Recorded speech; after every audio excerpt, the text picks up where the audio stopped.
penso que é assim mesmo que a vida se faz de pedaços, de outras gentes que vão se tornando parte da vida da gente também. E a melhor parte é que nunca estaremos prontos, finalizados. Haverá sempre um retalho novo para adicionar à alma. Cora Coralina. Resolvi começar hoje nosso vídeo com essa bela poesia da nossa grande poeta goiana, né? Cora Coralina, porque eu sou profundamente apaixonado, adoro o trabalho dela. Muito bom. E vejam bem, essa poesia tem toda a relação com a gente, né? Essa coisa de que a vida é um eterno inacabado. Nós estamos o tempo todo pegando pedaços aqui, pedaços ali, de pessoas que convivem com a gente ou que saíram por embora, né? Uma grande coxa de retalhos mesmo. Você tem razão. E isso é tão legal, né? A gente saber que tudo é muito inconcluso. Nem a morte consegue concluir tudo. Nem ela. Né? Porque chega a morte, mas o trabalho vai continuar por meio de outras pessoas. Então, essa continuidade da vida, essa coisa incompleta que a vida tem, é que é profundamente ligada à nossa arte. A arte de modo geral, a arte como um todo. E eu resolvi começar isso hoje, até para a gente estar lembrando, né, dos motivos principais de ter esse canal. E aproveito, já que estou falando do meu canal, né, para lembrar vocês, para não deixarem, né, de me seguirem, né, de compartilharem, de comentarem no vídeo. Isso é muito importante, né? Até para que eu possa estar sempre colocando coisas novas e em função até de sugestões que apareçam de vocês também. Né? Eu acho muito bom essa troca. Eu acho que essa troca faz parte disso que a Cora mencionando aqui. Né? Haverá sempre um retalho novo para adicionar a alma. Então, eu preciso desses retalhos novos que só vocês podem me dar. Né? Nessa nossa troca, nessa forma tão interativa de trabalhar, que eu espero que a gente esteja conseguindo fazer. Né? Então, hoje, nós marcamos para hoje o Barroco do Rio de Janeiro. E eu vou começar esse Barroco do Rio de Janeiro de uma forma parecida com que eu comecei o Barroco Mineiro, né, que é o vídeo anterior nosso. Eu comecei a Forma Alegre, já comecei a Forma Alegre, com a poesia da Cora Coralina, não podia ter forma mais bonita de começar qualquer coisa, né, inclusive o nosso vídeo, e com a poesia dela. Mas tem uma outra questão, né, que é fundamental. No outro vídeo eu comecei a Forma Alegre também, falando, vocês devem lembrar disso, da reabertura, da entrega da igreja de Caeté em Minas, né, que foi toda reformada, né, aquilo mereceu os nossos aplausos. E eu quero começar também aqui mostrando, falando, que aqui no Rio também aconteceu algo parecido este ano. Também foi entregue ao público do Rio de Janeiro, ao público do Brasil como um todo, né, uma igreja que fica no centro do Rio de Janeiro, uma igreja pequena, mas muito bonita, né?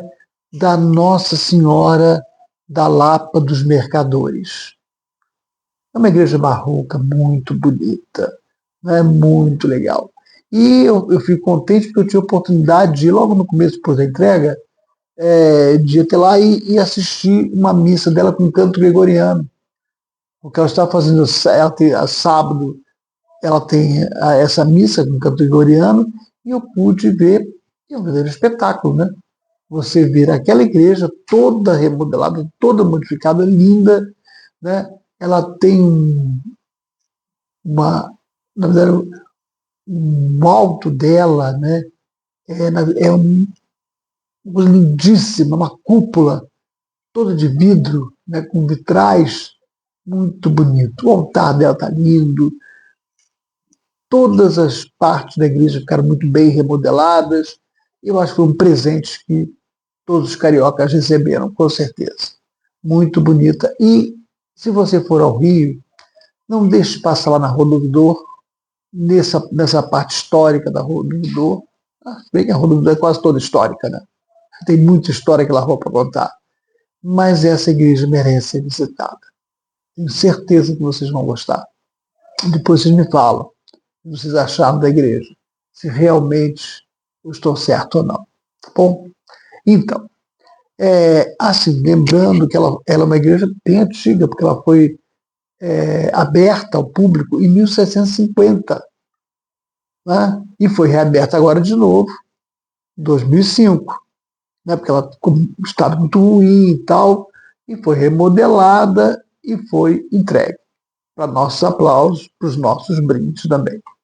Né? Bom, já que vamos falar do Rio de Janeiro, a gente tem que pensar exatamente por onde começar no Rio de Janeiro.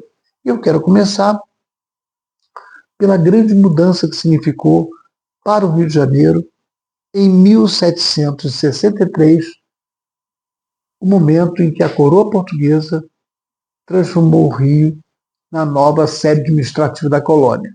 Não seria mais Salvador, que tinha sido até aí, né, a nossa sede administrativa, passou a ser o Rio de Janeiro.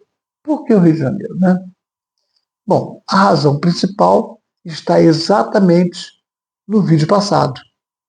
A exploração do ouro, diamante, a preocupação que a coroa estava em não permitir que houvesse qualquer tipo de desvio desse ouro e desses diamantes que estavam sendo extraídos da região mineradora. E para isso, ela precisava ter um controle muito grande e até os atos de pirataria, né? Qual pirata não queria pegar um navio cheio de ouro e ir para Portugal? Então, o Rio de Janeiro era a mais próxima, né, um dos lugares mais próximos, um porto adequado, que ele já tinha, e também por ser a Bahia, né, em que o procedimento de defesa, a própria geografia ajuda, porque você coloca na entrada, né, os fortes ali, né, protegendo e evitando a ação de piratas, né, de pessoas que fossem, ou pessoas de outros países, tal, que quisessem pegar os navios portugueses. Ficou claro? Então, esse é o motivo principal. Quer dizer, Portugal precisava ter uma sede administrativa mais perto da região mineradora. E foi isso que eles fizeram. Com isso, o Rio recebe alguns melhoramentos, porque ele vai receber muita gente, ele vai receber, inclusive, pessoal do Exército, porque eles vão ter que ter ali um expediente militar muito mais forte para garantir essa segurança. E para isso, aumenta-se a população, não só de militares, é claro, de outras pessoas também, e precisava ter uma vida urbana minimamente habitável, que permitisse ser um pouco mais habitável. Né? Água circulando, mais normal, entende? Essas coisas básicas para a cidade que se propõe, né, a ser uma sede administrativa, como foi o caso do Rio de Janeiro, precisam ter. Então o Rio recebe já nessa época algumas melhorias. É lógico que uma boa parte, da maioria dessas melhorias vão vir com a vinda da família real mais tarde, no século XIX, que é uma outra história que eu devo tratar já no outro vídeo. Claro. Mas, de qualquer forma, é essa situação que levou aqui o Rio, né, tivesse esses cuidados especiais, que ele realmente... E é interessante, né, porque ele vai, em 1763, se tornar a sede administrativa, e depois vai ser capital, né, do Império, da República, né? E vão ser praticamente 200 anos, se pensarmos bem, né? 1763, o Rio só perde essa posição de capital federal, Distrito Federal no caso da República, né, em 1961, quando a capital passa para Brasília. aí realmente ele perde esse status, né? E passa realmente a ser uma cidade normal, como outra qualquer do país. Ele perde a capital, mas foram quase 200 anos, praticamente 200 anos, você contar. Então, é bastante tempo, né? Tempo suficiente para fazer do Rio uma caixa de ressonância para o país inteiro. Sempre tudo que acontecia no Rio, do ponto de vista cultural, do ponto de vista político, sempre reverberava muito o país inteiro. Na época da colônia, isso era uma ressonância mais lenta, porque não tinham ainda naquela época o grau das comunicações que nós temos agora, não é? Mas já mostrava, né, que havia um papel fundamental desse Rio de Janeiro. Estavam todos, o país inteiro, estavam na escuta do que acontecia pelo Rio. Claro, então essa é a primeira questão. Então nós estamos já localizados historicamente. Bom, é lógico que o Rio de Janeiro já vinha construindo igrejas, né, já tinham ordens religiosas que já habitavam por aqui há bastante tempo, né? Lógico que tudo vai ser mais incrementado depois da passagem, transferência da sede para cá. Mas, e com isso, nós vamos ter alguns ícones dessa arte barroca que eu acho muito importante chamar a atenção para elas. Como, por exemplo, a Ordem de São Francisco de Assis, que é um local belíssimo, que fica no Largo da Carioca, na parte alta, né, no morro ali, encostado no Largo da Carioca, que é um local belíssimo. A igreja é uma igreja toda decorada com ouro, inclusive, né? Assim como nós tivemos já oportunidade de verificar, né, tanto em Minas, quanto na Bahia, quanto em Pernambuco, né? Nós tivemos isso no Rio, até pela proximidade aí com a região mineradora, muito mais razão vai ter para ter essa possibilidade de uma igreja nesse padrão, né? É um lugar muito interessante de ser visitado, ser conhecido, até porque também aí, quer dizer, o mesmo ingresso que você compra para visitar aquela área, né, dessa ordem religiosa e tal, de São Francisco de Assis, você vai ter também o Museu Sacro do Rio de Janeiro. Então, o Museu de Arte Sacra, né? Então, é muito legal que você já faz as duas coisas. Visita a igreja, uma igreja maravilhosa, que merece a visita, né? Que tem todas as características do barroco, que vem acentuando muito ultimamente, né? Você tem altar, né? Retábulos, né? As laterais, tudo muito bem construído e tudo bem da ideia do barroco, a ideia de puxar para as emoções, né? De seduzir esses fiéis para que eles se mantenham na igreja, para que eles realmente adorem todos aqueles santos e a Deus, né? Então, exatamente isso nós tínhamos ali. Um lugar belíssimo, aí que merecia isso, né? Eu chamo a atenção aqui que o Francisco Xavier de Brito vai ser o artista que mais renome vai ter com relação a esse espaço, né? E vai ser responsável não só por entalhamentos, né? Por trabalhos de madeira, né? Fazer ele na ordem, né? São Francisco, como também nas pinturas. Então é importante estar lembrando disso, né? Além do Francisco Xavier de Brito, nós temos um outro grande artista, eu gosto sempre de chamar a atenção quando falo do Rio de Janeiro, que é o Mestre Valentim. Esse é fora de dúvida. Eu acho que é o mais conhecido. Eu costumo dizer que ele é uma figura que representa a mesma coisa que Manuel de Taíde e Aleijadinho botaram para Minas, o Mestre Valentim representa para o Rio de Janeiro. Muito embora seja de origem mineira, ele era praticamente carioca, ele viveu quase que a vida dele inteira no Rio de Janeiro, né? E é interessante que ele trabalhou muito mais com arte urbana, com peças, né, ligadas ao passeio público, né, que temos lá até hoje, né? em grande parte, foi uma realização dele. Ele estava aí, né? Você tinha também, né, fontes d'água, numa época que precisava tanto de água e tal, né? O chafariz da Praça 15, famoso, né, que é todo trabalhado em estilo barroco, né? Está lá até hoje, né? Para os turistas vivenciarem aquele momento, né? E são, realmente, o Mestre Valentim teve momentos muito especiais, bem bacanas. Acho que é uma figura que merece todo o nosso cuidado, nossos aplausos pelo trabalho que ele realizou. Tá? Uma outra coisa que às vezes as pessoas esquecem, né? Exatamente diante daquela necessidade que eu comentei de melhor distribuição de água, eles construíram o aqueduto carioca. Né?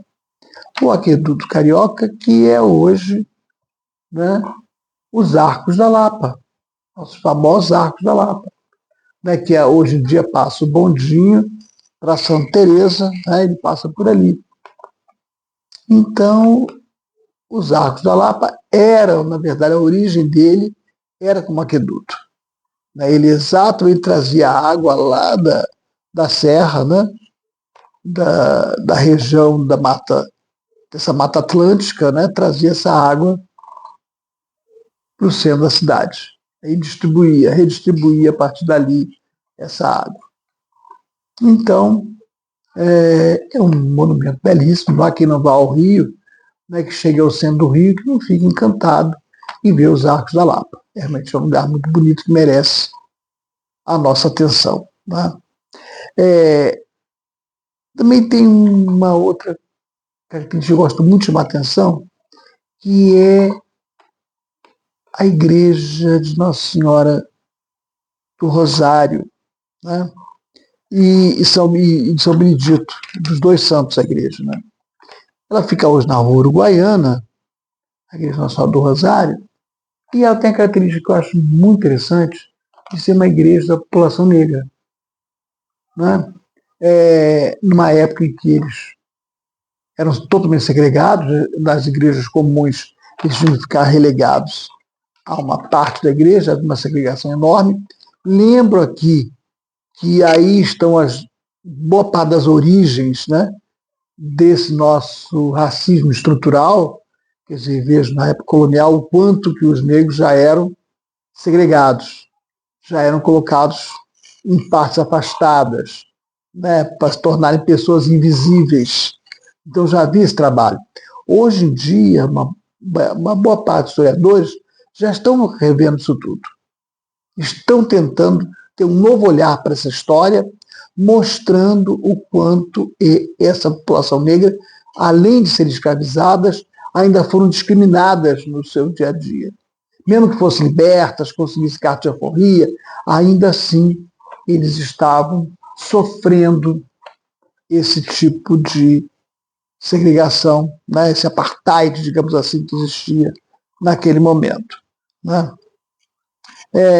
Lembro também aqui, que eu acho que é interessante, no que é hoje a rua 1º de Março, né, a igreja da Ordem Terceira do Carmo, né, e também a igreja Nossa Senhora do Carmo, que é a antiga Sé, uma das igrejas mais antigas do Rio de Janeiro, e exatamente onde Dom Pedro foi coroado, né, e a própria família real ela frequentava muito essa igreja.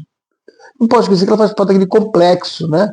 Ali está o Paço Imperial, que era onde o governo real, né, governava, né? Então havia uma proximidade entre a igreja e essa parte. Então, sem dúvida nenhuma, né, é uma região. E a igreja é belíssima, né? A igreja por dentro é muito bonita, todas as duas, né? Tanto da Ordem Terceira do Carmo, quanto da Nossa Senhora do Carmo, da Antiga Sé, todas as duas merecem uma visita. Indo ao Rio, não deixe de visitar também essas duas igrejas na 1º de Março. É bem em frente à Praça 15, né, na 1º de Março, vale a pena. Né? Então, o Rio é isso, né? Ele tem essa possibilidade enorme de prédios, arquiteturas barrocas que merecem realmente o nosso olhar. Né? E que foram mais incrementados a partir do momento que ele passou a ser a sede administrativa da colônia.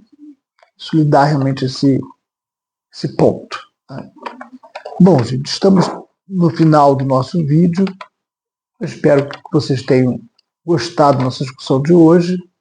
Né? Aguardo os comentários de vocês, aguardo os likes de vocês, ok? Para que a gente possa ter certeza de que realmente está havendo essa interação, né? Nossa com vocês por intermédio da arte, né? Por intermédio dessa arte que foi hoje colocada logo na entrada com a poesia da Cora Coralina, ok? Então, um grande beijo a todos vocês e até o próximo vídeo. Tchau, tchau.